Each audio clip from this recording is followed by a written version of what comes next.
ఓం నమో భగవతే వాసుదేవాయ. ఆత్మబంధువులందరికీ నమస్కారం. 263వ నామం వివిక్త. అంటే ప్రపంచమే తానై ఉంటూ ప్రపంచాన్ని వృద్ధి గావిస్తూ ఉన్నప్పటికీ తాను వేరుగానే ఉంటాడు. ప్రపంచమంతా తానే అయి ఉంటాడు, ప్రపంచాన్ని వృద్ధి చేస్తూ ఉంటాడు. అయినా కూడా తాను మళ్ళీ వేరుగానే ఉండేటువంటి స్వామిని వివిక్తుడని శంకరుల వారి భాష్యం. మరి సర్వము తానే అయినప్పటికీ తాను దేనికి అంటకుండా ప్రపంచానికి వేరుగా మాయాతీతుడుగా విరాజిల్లే స్వామి వివిక్తుడు అన్నారు. మరి అంతటా నిండి ఉండి మళ్ళీ ఏది అంటకుండా ఉంటాడు. అంతటా తానే ఉంటాడు, అన్నీ తనలో ఉన్నాయి, అన్నిట్లోనూ తానున్నాడు. కానీ ప్రపంచానికి మాయకు అన్నిటికీ వేరుగానే ఉంటాడు. అందుకని వివిక్త అన్నారు. మరి ఎలా ఇది ఎట్లా సాధ్యం అవుతుంది? అన్నిట్లో తానున్నాడు, తనలో అన్నీ ఉన్నాయి, మళ్ళీ దేనికి అంటకుండా ఉన్నాడు. మాయ తనలో ఉంది కదా, మరి అది ఆయన్ని అంటదు అంటారు. అందరిలోనూ ఉన్నాడు, అందరిలో మాయ ఉంది, అయినా తాను అంటుకోడు అంటున్నారు. అంటే తనలో నుండే వచ్చిన ఈ మాయ తన అధీనంలో ఉంటుంది. మాయలో నుంచి వచ్చిన జీవుడు మాయ అధీనంలో ఉంటాడు. అందుకని మాయకు లొంగిపోయి ఈ మాయలో పడిపోయి అందుకే ఒక్కొక్కసారి విష్ణుమాయ అంటూ ఉంటారు. ఇలా మనం ఒకటి అనుకుంటే ఒకటి అవటము, అలా మనం అనుకోనివి అవటం, విచిత్రంగా చూడటం, విచిత్రంగా అవటము, అలాంటి వాటి అన్నిటినీ విష్ణుమాయ, ఇదంతా విష్ణుమాయ అంటూ ఉంటారు. కృష్ణ అవతారంలో మాయలు ఎక్కువ చూపిస్తాడు. అలా విష్ణుమాయ అంటారు. ఆ విష్ణువే అంతటా నిండి ఉన్న, అందరిలో ఉన్న ఆ మాయ ఆయన అధీనంలో ఉంటుంది గనక ఆయనని అది అంటదు. మరి ఎలా అంటే బురదలో పుట్టి పెరిగిన కమలానికే బురద అనేది అంటదు. స్వచ్ఛంగా చక్కగా స్వాతి ముత్యంలాగా మెరుస్తూ, మరి ఆ మొక్క దాంట్లో నుంచి వచ్చింది, పువ్వు దాంట్లో నుంచి వచ్చింది, ఏమాత్రం బురదని అంటించుకోదు. అందుకే ఆ కమలం అంటే ఆ స్వామికి అంత ప్రీతి. అందుకే కమలము వంటి పాదాలు, కమలము వంటి కన్నులు అంటూ ఉంటారు. అంటే కమలాన్ని పెట్టి ఆ స్వామిని వర్ణిస్తూ ఉంటారు. మరి ఆ కమలం ఎంత అదృష్టం చేసుకుంది అంటే ఆ బురదను అంటించుకోకుండా ఉంది గనక పరమాత్మకు మరి ఉదాహరణగా కమలాన్ని చెప్తారు. స్వచ్ఛమైనది కమలము అని మనకి అర్థం అవటానికి ఉదాహరణగా చెబుతారు. మరి దాంట్లోనే పుట్టింది కదా, అది అంటట్లేదు, కమలానికే బురద అంటట్లేదే.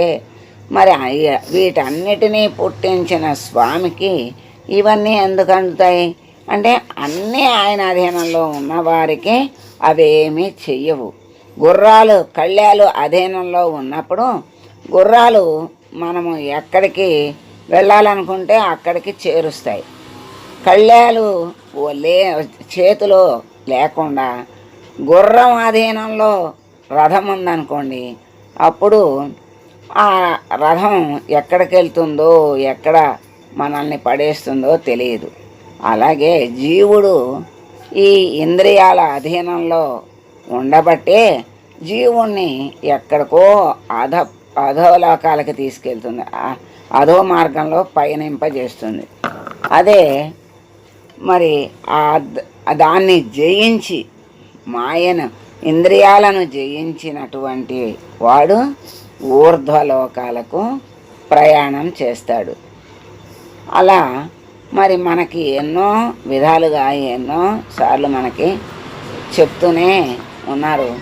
విషయ వాంఛలు క్షణిక ఆనందాలే కానీ శాశ్వతానందాలు కావు. శాశ్వతానందం ఏది అంటే పరమాత్మ. పరమానందం ఏది అంటే పరమాత్మ నుండి వచ్చేదే. పరమాత్మ స్వరూపుడే శాశ్వతానంద స్వరూపుడు. ఆనందమే స్వరూపముగా కలిగినవాడు పరమాత్మ. కనుక ఎన్ని రూపాల్లో ఉన్నా ఆయన అన్నీ ఆయనకి తెలుసు. ఆయనే సృష్టించాడు గనక ఆయనే పోషిస్తున్నాడు, ఆయనే లయం చేస్తున్నాడు గనక ఇన్ని రూపాల్లో ఆయన వ్యక్తమయ్యాడు గనక వివిక్త అని చెప్పారు. మాయకు అతీతంగా విరాజిల్లుతూ ఉంటాడు. ఈ పంచభూతాలు సృష్టి అంతా ఆయనలో నుంచి వచ్చింది గనక వీటన్నిటికీ అతీతంగా ఆయన చెప్పే సూత్రధారుడు. ఆయన చేతిలో సూత్రం ఉంది. ఈ సూత్రంతో జగత్తునంతా జగన్నాటకం ఆడిస్తూ ఉంటాడు పరమాత్మ. అందుకని ఆయన మాయాతీతుడుగా విరాజిల్లే స్వామి గనక వివిక్తుడు అన్నారు. మరి ఆయన నిస్సంగుడు అంటే దేనిని అంటనివాడు. నిరంజనుడు. అంజనము అంటే ఒక ఆయన ఏకాంత ప్రియుడు అంటే ఆయన ఒక్కడే ఉన్నది. ఇంకా ఇంకొకళ్ళు ఉంటే కదా ప్రియం లేకపోవటం అనేది. ఆయన ఒక్కడే ఉంటాడు. ఆయన ఇష్టం ఈ నాటకాన్ని ఆయన ఇష్టం వచ్చినట్లు ఆడిస్తూ ఉంటాడు. హాయిగా ఆనందంగా ఉంటాడు అని చెప్పారు శంకరాచార్యులు వారు. చెప్తే పరాశర భట్టరు సత్యసంధులు ఇద్దరు కూడా నిరంజనుడు అంటే మలినములు లేనటువంటి వాడు.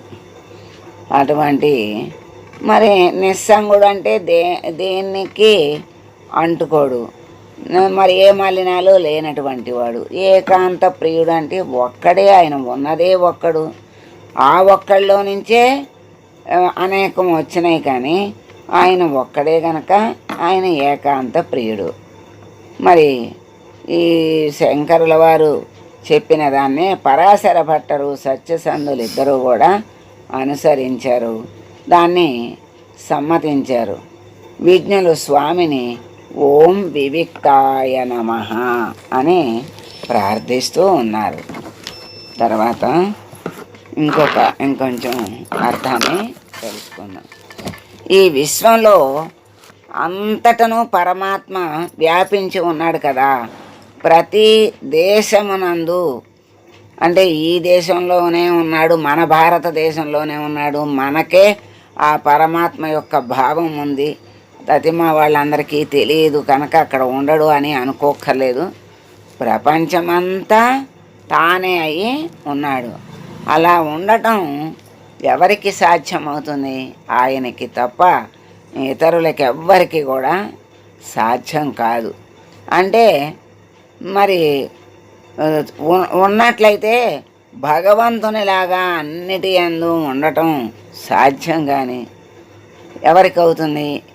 ఇతరముగా ఉండటము సాధ్యం కాదు. అంటే అన్నిట్లోనూ ఉంటాడు, మళ్ళీ వేరుగాను ఉంటాడు. అవి ఎవరికీ సాధ్యం కాదు. అలాంటి పరమాత్మ ప్రత్యేకత కలిగి ఉన్నాడు కనుక భగవంతుడు వివిక్త అని పిలువబడ్డాడు. ఈ సర్వము తానే అయి ఉన్నటువంటి స్వామి, ఏమీ మలినము లేనటువంటి స్వామి, ఏన్ని అంటకుండా ఉండేటువంటి పరమాత్మ వివిక్త అన్నారు. ఆయనకి అన్నీ సాధ్యమే, సాధ్యము కానిదంటూ ఏమీ లేదు. ఏది చెయ్యాలనుకుంటే అది చేస్తాడు, ఎవరికి ఏది ఇవ్వాలి అనుకుంటే అది ఇస్తాడు. అదేంటి? మన యొక్క కర్మ ఫలాలను బట్టి ఇస్తాడు అంటున్నారు కదా. మరి మరి ఎప్పుడు ఏది ఇవ్వాలనుకుంటే అది ఇవ్వటం ఏమిటి అంటే, అవును, కర్మ ఫలాలను బట్టి ఆయన ఎవరికి ఎప్పుడు ఏది ఇవ్వాలో అది ఇస్తూ ఉంటాడు. మరి అందరినీ తన వైపు తిప్పుకోవటానికే ప్రయత్నం చేస్తూ ఉంటాడు. అందరికీ సద్గతిని ఇవ్వటానికే చక్కగా ఎదురు చూస్తూ ఉంటాడు. అటువంటి పరమాత్మ, దయామయుడైనటువంటి పరమాత్మ, వివిక్త అంటే వివిధ రూపాల్లో ఉన్నటువంటి పరమాత్మని మనము ఆరాధించినట్లయితే, పరమాత్మ ఇన్ని రూపాలుగా నువ్వు వ్యక్తమైనటువంటి ఈ రూపాలన్నింటిలోనూ నిన్ను చూడగలిగే సామర్థ్యాన్ని మాకు ఇచ్చి ఎల్లప్పుడూ నీ అందే మా మనసు నిలిచి ఉండేటువంటి అనుగ్రహాన్ని మాకు ప్రసాదించు స్వామి అని వేడుకుంటూ మంగళం పాడదాం. మంగళం కౌసలేంద్రాయ మహనీయ గుణాత్మనే సర్వలోక శరణ్యాయ సాధురూపాయ మంగళం. ఓ